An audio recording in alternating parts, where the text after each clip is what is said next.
You know, it's interesting watching this situation with Iran unfold. Israel decided that since it was voted that Iran violated whatever it was, nuclear agreement, 19 voted in favor, 3 against, 11 abstained. I've always loved abstaining. It's like a coward's way of not taking a position on something. It's just really, really, really sad.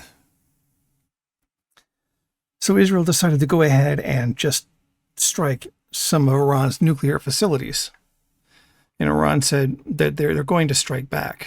They're not going to tolerate this, striking and killing people. And considering that previously Israel had murdered, the chief nuclear negotiator for Iran, so Iran's kind of like, to hell with this. We tried to play nice. We tried to play fair.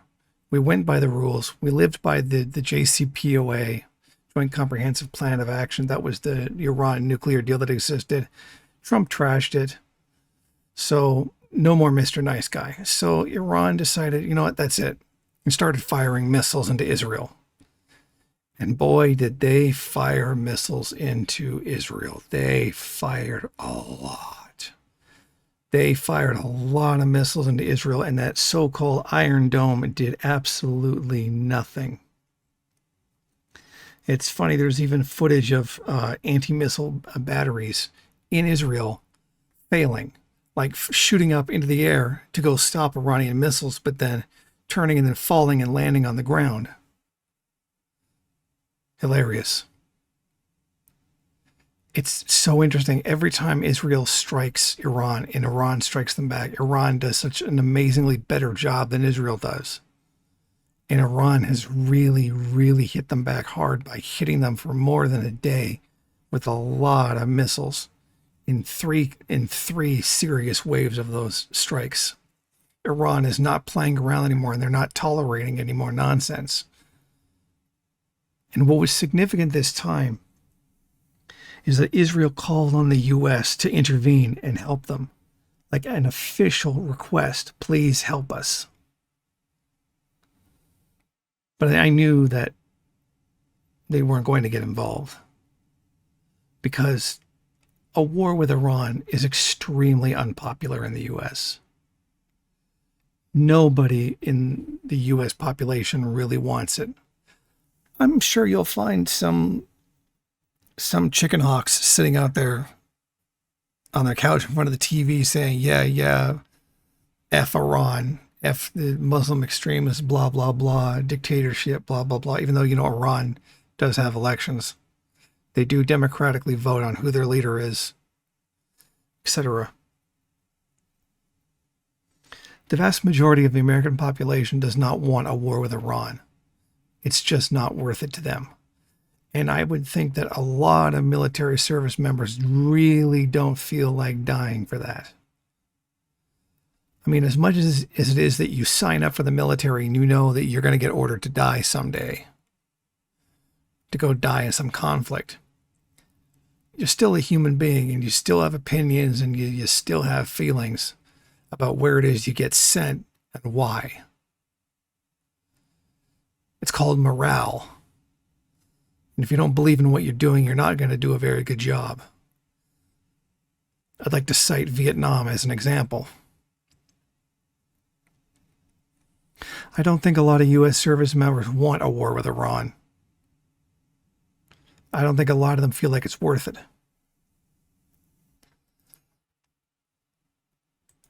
It's actually very interesting, this idea, because Colonel Nathan McCormick, he was a Pentagon official.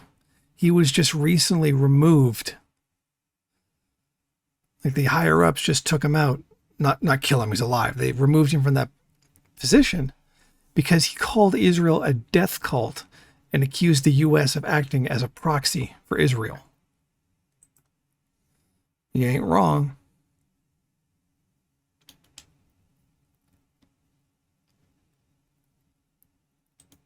So there are people in there and people with positions of significantly,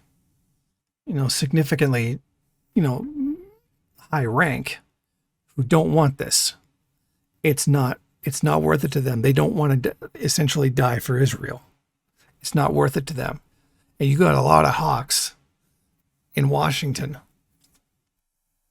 like Fetterman, who are all rah, rah, rah, Israel, best thing ever, blah, blah, blah. Only democracy in the Middle East, allegedly, unless you don't count the other democracies.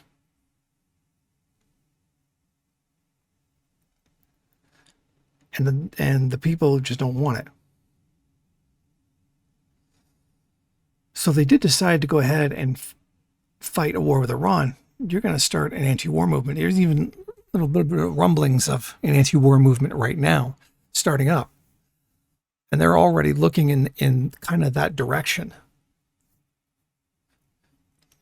And what's interesting to note, and a lot of people are noting this, that there are anti-war rumblings coming from liberals. They don't want this war. And frankly, liberals only are anti-war when it's a Republican president, to be honest, because they certainly weren't anti-war when Obama was attacking 7 countries. But I digress. But the mainstream Republican, Democratic establishment doesn't really seem to be all that anti-war, to be honest. Not a lot of them are coming out against it. I mean, you've got the handful of usual suspects that usually do come out against these kinds of things, and they're always going to be there for that kind of position because they're principled enough to do it. But the mainstream establishment of Democrats is being very, very quiet. They're not being anti-war. A lot of them are condemning Iran or just not really saying anything whatsoever. Because, well, as should be obvious, they're not anti-war. They're anti-Iran. And that's what this is about. And you see videos on Twitter and TikTok from a lot of liberals that are upset that the Democrats are not taking a more anti-war stance. They're not standing up against it and saying that they don't want it. They don't want it. They don't want to be a part of this. And that's one of the things that they just don't seem to understand. Is that the war or not isn't a liberal or conservative issue. I mean, they think it is. I mean, they always try to do that. That's why, Republicans are anti-war when a Democrat is in office, and Democrats are anti-war when a Republican is in office.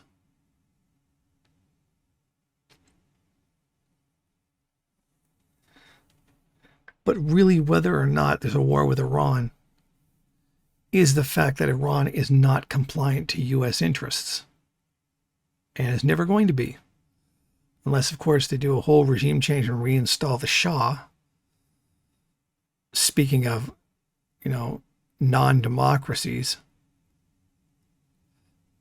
And that's what it's about. It's about the fact that Iran is not a U.S. proxy like Israel is. And that goes across party lines. That's about the empire, regardless of who's sitting in the White House. Like I often do say, it's not the man, it's the system.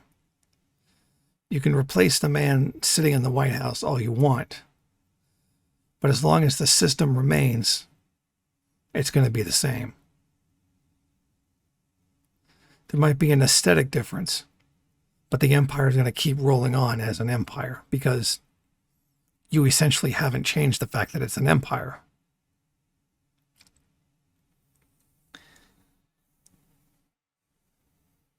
And what makes me kind of groan a bit is listening to a lot of,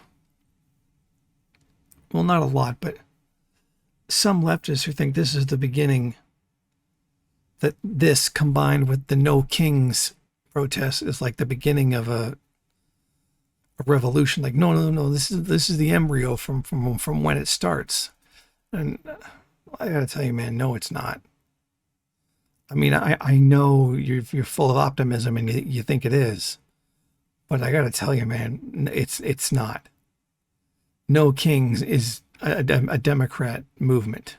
It's an anti-Trump movement. It's not an anti-capitalist movement, and it's not the embryo of an anti-capitalist movement. And that's kind of one of the pitfalls of being in the first world, where there is no significant revolutionary potential. And when the slightest little thing happens, all of a sudden they think that there it is, there's revolutionary potential, and it's not.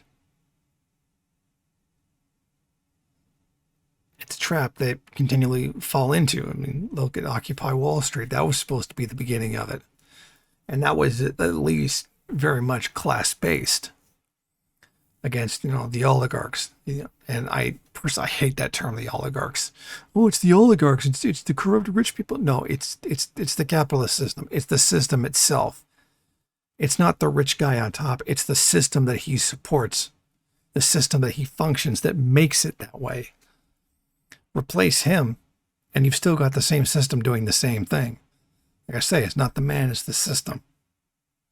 You need to get rid of the system that does it, not the man lording over the system. Even if it's just some rich guy who's taking too much money, he can take too much money because the system allows him to do it, because that's how the system functions. That's the internal logic of the system itself.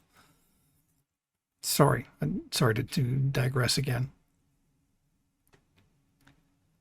We are very, very far off from seeing any kind of revolutionary potential in the United States. A polarization? Yeah, we're seeing a polarization. Those who are pro-Trump and those who are anti-Trump, and there's a very, very sharp contradiction there. Very, very sharp polarization. Is that going to turn into revolutionary potential? No, it's not. The Democrats have a stranglehold over that movement. And they'll use it to oust Trump eventually.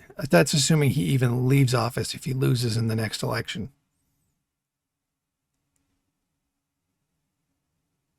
That's assuming he even allows elections to even happen.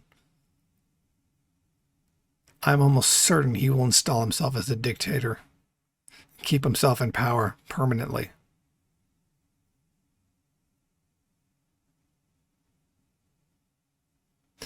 But we'll have to wait and see, even though I'm fairly convinced that'll happen. I don't mean to rain on your parade, but it's not happening. Thank you for watching. If you like this program, then please head over to my Patreon page and set up a monthly donation. It's your donations that keep this program running. Also, if you would like, please rate, comment, subscribe, and share in various social media.